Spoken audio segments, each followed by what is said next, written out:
네, 이번 재난 피해를 줄일 수 있었던 시스템이 미비했던 부분, 그리고 환경이 달라지면서 시스템을 새로 구축해야 되는 부분, 이런 부분 논의가 시작되고 있습니다. 앞으로 또 이런 일이 반복되지 않도록 반드시 해야 되는 부분이죠. 저희가 오늘 전문가의 견해를 듣겠습니다. 이송규 한국안전전문가협회장 초대했습니다. 안녕하십니까? 안녕하세요. 어서 오십시오. 네.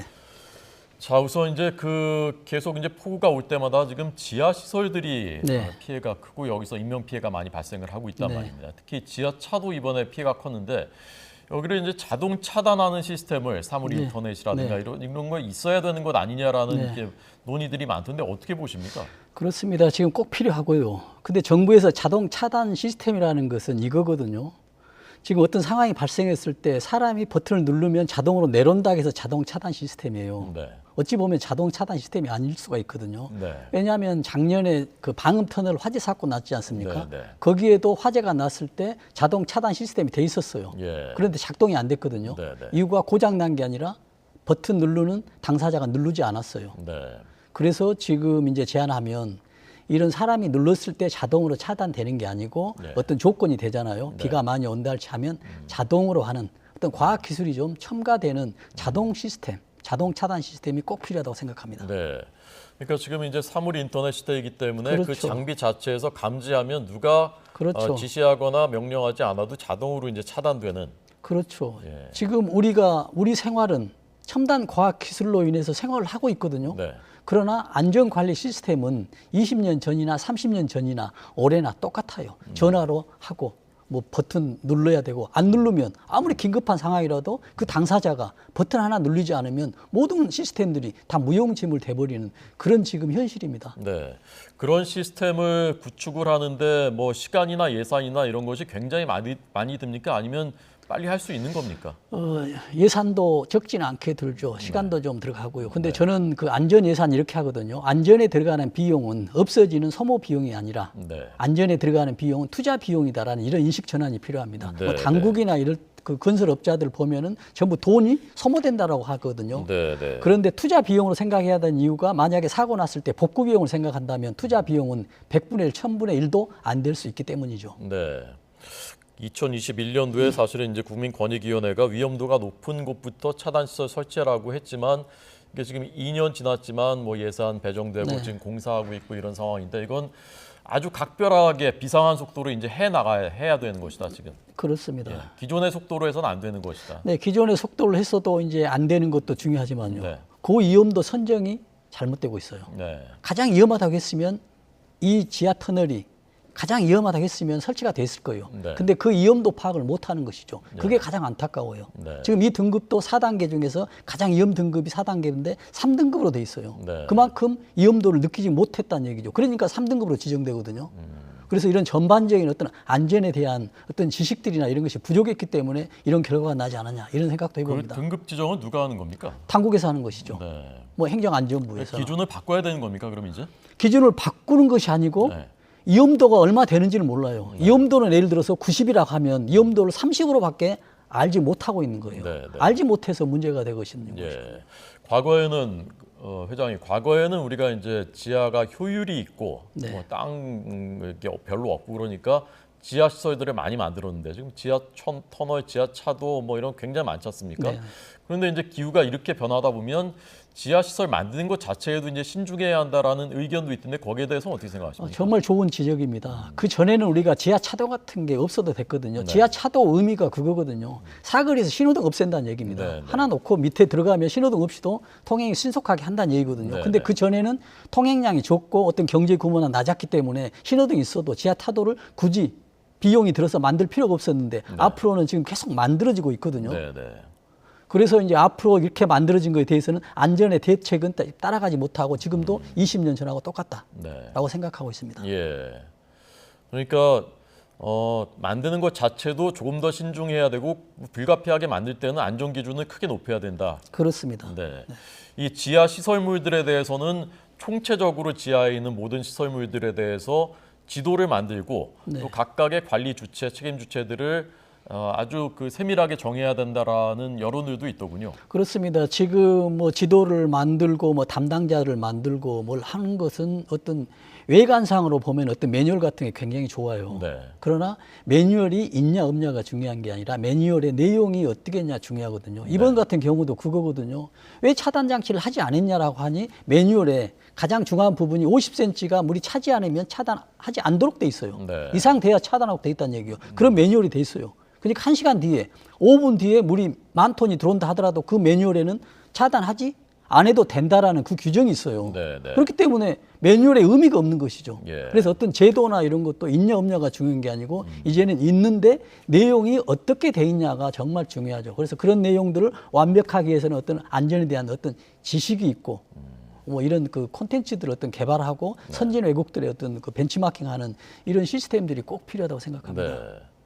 그러니까 그 매뉴얼로 봐서는 뭐 50cm 정도면 뭐 아직 괜찮다 봤는데 1,000이 이렇게 범람해가지고 이런 상황까지 이제 이게 생각을 못했던 건데 그렇죠. 매뉴얼을 이제 다 새로 재정비해야 되겠군요. 그렇죠. 전반적으로 새로 정비하고 어떠한 그 전문적인 내용들이 꼭 그 첨가가 돼야 네. 지금 매뉴얼이 작동하는 것이죠. 효율적으로 작동하는 것이죠. 네. 지금도 매뉴얼이 작동했는데도 이만큼 사태가 냈다는 얘기를 매뉴얼이 차라리 없는 것과 또 못했다. 이렇게 네. 평가할 수밖에 없죠. 네. 이번에 이제 시스템적으로 그 많은 문제가 또 제기되고 있는 것이 산사태, 네. 산사태 피해가 컸는데 산사태 위험 지역으로 분류가 되지도 않았었던 심지어는 네. 예천군이 2월부터 4월까지 전수조사를 했을 때도 여기 문제가 없다고 했었던 곳이 이제 다 무너졌단 네. 말입니다. 네. 이건 어떻게 정비를 해야 됩니까? 그러니까 우리나라에서 산림청에서 산림 위험 지도를 발표를 하고 그 안에 산림 위험 지역을 다 선정을 해요. 예. 그러나 지금까지 통계를 보면 올해뿐만이 아니고 30% 이상이 위험 지역이 아닌 곳에서 났거든요. 네. 그렇다는 얘기는 지금 위험 지역 선정이 이것도 제도적으로는 되는 것 같잖아요. 네, 네. 그러나 내용적으로 보면 엄한 곳에 지정이 돼 있거나 또 예. 위험한 곳은 지정이 안 돼 있는 이런 경우가 있기 때문에 이런 상황이 발생하는 것이거든요. 네. 이런 것도 어떤 전문 지식을 가지고 어떤 데이터에 의해서 또 과학기술에 의해서 정말 이것이 위험한 곳이다라고 지정해야 되는데 그런 것이 지금 되지 않았기 때문에 이런 현실이 발생하고 있다라는 말씀을 드립니다. 네. 좀 매뉴얼 자체가 너무 오래됐거나 네. 최근에 이제 기후 변화 상황을 반영하지 못한 그런 것일 가능성이 있는 거군요. 당연한 내용입니다. 네. 자, 조금 전에 이제 저희가 이제 그 오송의 지하차도 네. 그 사고를 짚어보고 있었는데 각 책임 주체들 뭐 구청, 시청, 뭐 도청 뭐 이런 것들이 연계가 안 되고 보고가 되지 않고 누가 해야 되는지 우왕좌왕하고 네. 이런 것들은 시스템적으로는 어떻게 정비를 해야 되겠습니까? 그러니까 시스템적으로 전부 소통이 안 되고 있는 것이죠. 네. 자기 어떤 그 칸막이로 인해서 구청과 어떤 시청이 연계가 안 되고 시청과 어떤 도가 연계가 안 되기 때문에 네. 이런 문제가 되는데요. 이런 것도 어떤 시스템적으로 다 연계돼서 일사불란하게. 예. 그래서 이런 시스템들이 정말 그 저는 이렇게 생각하거든요. 이걸 보면서 그 과학기술이 정말 발달했는데 매뉴얼 자체는 지금도 20년, 3년이나 똑같으니까 지금도 뭐 전화하고 막 이렇게 하고 있습니다. 전화해서 위험하다 하면 하고 또 전화했니 안 했니 네, 이런 네. 지금 논란에 지금 쌓여 있는데 네, 네. 이런 것들이 정말 시스템화돼서 디지털화돼서 예. 일목요연하게 뭐 부에서 하든 시에서 하든 구에서 하든 모든 것들이 총괄적으로 바로 즉각 실행될 수 있는 이런 시스템 개발이 꼭 필요하죠. 네, 우리가 참고할 만한 선진국들의 저런 시스템이 잘 그 뭐 전선화 또는 이렇게 돼 있는 그런 곳들이 있습니까? 그렇죠. 선진국들 같은 경우 지하 같은 경우에는 지금 뭐 과학기술은 돼 있지 않더라도 네. 우리보다는 훨씬 더 일원화가 돼 있고 안전에 대해서는 우리가 배치마킹 할 내용들이 많죠. 네. 이 하천 관리 이번에 이제 그 점점 더 중요해질 텐데 하천 관리의 주체를 환경부가 한 것이 맞느냐라는 그 이번에 그 논란이 있고 그다음에 이제 그 지천 지류들 정비해야 되는 것 아니냐라는 이제 그 여론도 있는데 그에 대해서 어떻게 보십니까? 그러니까 뭐 국토부에서 있어서 뭐 환경부로 뭐 가서 옮겼기 때문에 문제가 됐다고 생각하는데 저는 그렇다고 생각하지 않거든요. 어느 부서 누가 맡더라도 그 조직은 살아있을 거잖아요. 그 조직에 있는 사람들의 어떤 콘텐츠의 역량이 중요한 거지. 어느 누가 맡아서 뭐 국토부가 뭐 맡아야 된다. 아니면 행정 안전이 있으니까 안전에 맡아야 된다. 아니면 환경적인 문제니까 환경 만들게 된다. 서로 이것 가지고도 논란이 되는데 누가 맡냐가 중요한 게 아니고 똑같은 공무원이 만들었으면 똑같은 시스템에서 작동되면 되거든요. 그래서 그런 것들이 좀 부족해서 이런 상황이지 저는 어떤 부처 이런 걸로 인해서 문제가 발생했다라고 보는 것은 너무 좀 미약하다라고 생각하고 네. 있습니다. 자, 끝으로 이제 재난문자 발송기, 재난문자가 이제 얼마나 효율성이 있느냐. 그동안 이제 별로 필요하지 않은 것도 오다 보니까 시민들이 아예 이제 안 보시는 분들도 많고 이 부분은 좀 어떻게 개선하면 좋겠습니까? 그러니까 지금 평상시 때는 위험하지 않는 때도 지금 문자가 많이 오거든요. 그러나 지금 위험할 때, 지금 상황 같은 경우에는 재난 문자가 정말로 우리 생명하고 관련된 내용이거든요. 그래서 지금 이제 보낼 때는 뭐 긴급 뭐 호우 문자 있지 않습니까? 이런 문자들이 뭐 기상청이나 뭐 산림청에서도 보내고요.